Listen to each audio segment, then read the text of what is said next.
All right, welcome to the show. Welcome back. I should say that to myself. Welcome back, John. About time you showed up for your own show, you big dummy. Any event, yes, I am back, and I have missed you much more than you've even missed me. I appreciate all of you reaching out of concern. Like, okay, it's been a month, John. You've been really consistent with these. I had actually a kind of my big boast was the fact that I went 3 years without missing a week, and then here I go, and I've missed several weeks. So it was unintended. No, I was not sick. No, I did not get kidnapped. No, my studio equipment didn't get stolen. Nothing, none of that, other than the fact I was in 22 cities in 8 weeks period of time. Yes, 22 cities. That's more travel than I have done in that period of time in my entire life. That's probably more travel I've done in 4 or 5 months before. But I will tell you, it was awesome. What a great start to the year. Got to go to some great places, see some amazing people, do some incredible things. I loved it, but I did not have studio time. I did not have even the downtime I had. I turned out not to be downtime. So bottom line is I'm going to take full accountability for this. I am going to make sure that I plan accordingly now moving forward, even during the busy times, because I don't want to miss you again, and I don't want to have you miss me the way that you have. So, so much to catch up on, so much to talk about. Let me start with the important stuff, the riddles. So I left you hanging there a month ago with a riddle that had stumped many of you. And I did finally get took a couple of weeks, but I finally did get a correct answer. And that riddle was, I am strong as steel, but full of holes. What am I? I am strong as steel, but full of holes. What am I? And the correct answer is a chain. That is correct. A chain is the correct answer. That was given by Tom Terwilliger. So Tom, great job, great guess. That you were the first one to get it correct. So props to you, my friend. So today's riddle. Okay, let's shift it around a little bit here. Again, I don't know. Some of these I feel are going to be really hard and you get them really fast. Sometimes the easy ones you don't get. It's I just don't know. I don't know what this is going to be. So, all right, here we go. Today's riddle is, I am easy to pick up, yet hard to throw. I am easy to pick up, yet hard to throw. That is today's riddle. If you know the answer to it, text me, email me, call me, whatever. You have all my info, and let me know. My phone is 860-573-7230. Yeah, that's my phone. Text me. Let me know what you think. So, and while you're at it, let me know some ideas, topics, things that you want to hear discussed, or guests, great guests that you have. I've got a lineup of some really cool guests, but I'm always interested in guests that you have in mind for this show. People that have led their own lives effectively or influenced other people to lead others effectively. That's the type of people I love to have on the show. People with great stories who are interesting, people who you'd really enjoy to hear from. So shoot me a note, give me a buzz, let me know.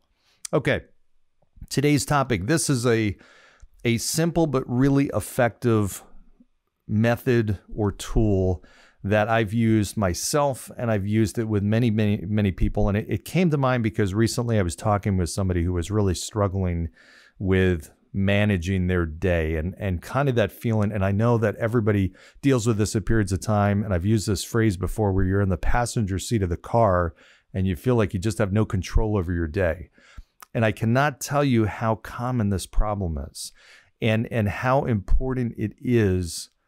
And when I think, and I get a chance to work with and see the most successful leaders and individuals out there, they're people that are just so deliberate and intentional with what they do and how they spend their day and how they spend their week. We all have the same amount of time. They just tend to be better at how they use their time and what they do. And it's actually not, in many cases, and surprisingly, in many cases, it's not that they work longer.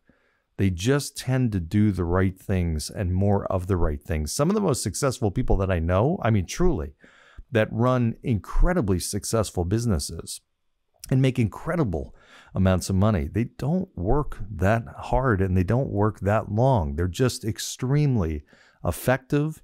And to my point, they are extremely deliberate and intentional.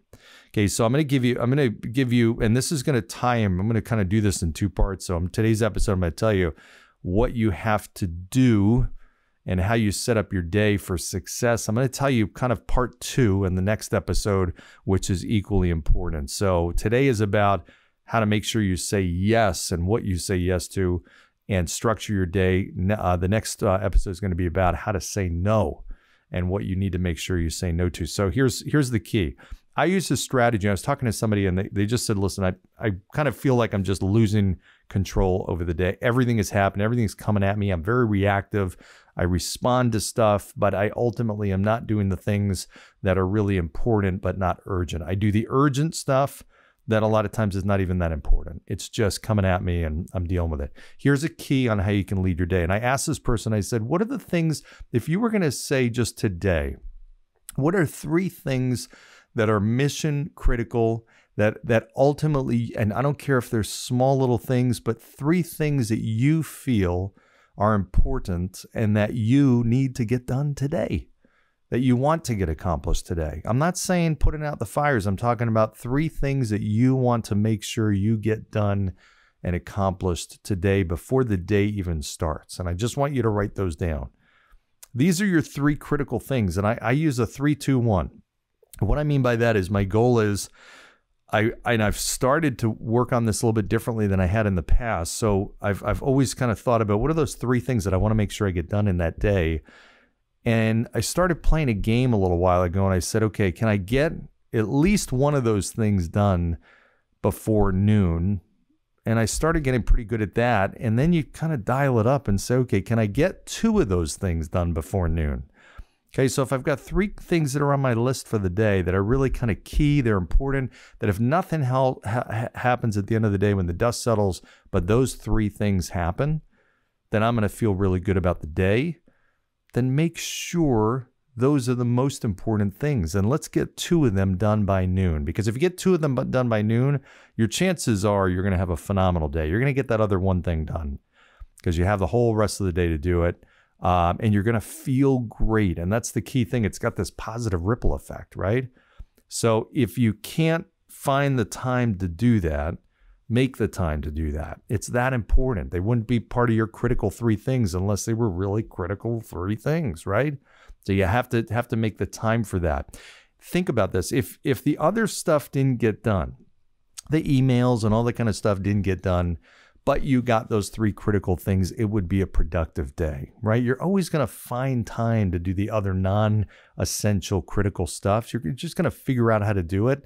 You're not always going to figure out how to do the most critical things. They just keep rolling from to-do list, to-do list, to to-do list, to to-do list over and over and over again. Okay, so real easy, 3, 2, 1. What are my 3 critical things that I got to do today? Write them down. And then plan, how am I going to do it in 2 of them before noon? How do I get done 2 of them before noon? Now, and then the 1 will be in the afternoon. Now, here's one of the things that somebody was telling me. They said, I'm dealing in a business where I get these calls from clients and customers all the time. And I part of my value proposition is I respond. I'm very, very responsive. And I said, okay, I get that. But there's a major significant cost to that. And the cost is that you ultimately, because this was a person running kind of a one-person operation. It was a small business. They had a staff person, and it was them. And I said, so the cost, though, is that you're not able to drive the business forward because you're always responding to things. I said, what if you just told your clients and the customers that you're available 3 times? You have somebody that's at the front desk answering phones, and if you just said, hey, listen, I'm available from 8 to 9 in the morning, 12 to 1 in the afternoon, and then 4 to 5 in the afternoon, and those 3 times when I'm going to return phone calls, and that person that answered the call said, hey, he's tied up right now, but he'll give you a buzz back at 12. Is there something I can help you with? Is it something that's urgent? 99% of the time, people are going to understand that, and that's going to be totally fine. If I called somebody and they said, hey, he'll give you a buzz back at 12, I'd be totally fine with that. It's just a few hours away. Now, if it's a day or 2 days, that's a different story. But what that allowed that person to do is control their day and rework the way they ran their day and the rhythm of their day, and then apply these 3 things. Hey, how am I going to get these 3 critical things done? 2 of them done by noon, and I promise you're going to feel phenomenal. Your whole day is going to change. You're going to have control. You're going to start getting major things done. Your productivity is going to go up. You're just going to feel better. You're going to be less stressed. You're going to feel like you're making massive progress, and the reason is because you are. So take that for what it's worth. I hope that helps. I know that's helped me in the past when I'm slammed with a whole bunch of stuff. Okay, let me just simplify it. What are the 3 things? And it could be a small thing. I mean, honestly, sometimes one of the 3 things might take me 2 minutes. And I'm not talking about things that maybe take an hour. Sometimes it's a quick phone call I got to make. And that's the beauty of it. It's not time-based. It's results-based, right? It's a return on that investment of time, but it wouldn't have happened had I not been incredibly intentional and deliberate and stubborn. That was the word I used with this individual. I said, you have to be so stubborn with your time. It's precious. You own it. If you don't own it, somebody else does. Think about that. If you don't own your day, somebody else does. So why would you let other people run your day? You run your day. So you have to be stubborn about what you do. And that'll lead into next episode where we talk about the other important thing is how you say no. So I hope this was valuable for you. As always, like, share, subscribe, all that kind of good stuff. Go down below, give a 5-star review. I appreciate you. Thanks for your patience. I'm back.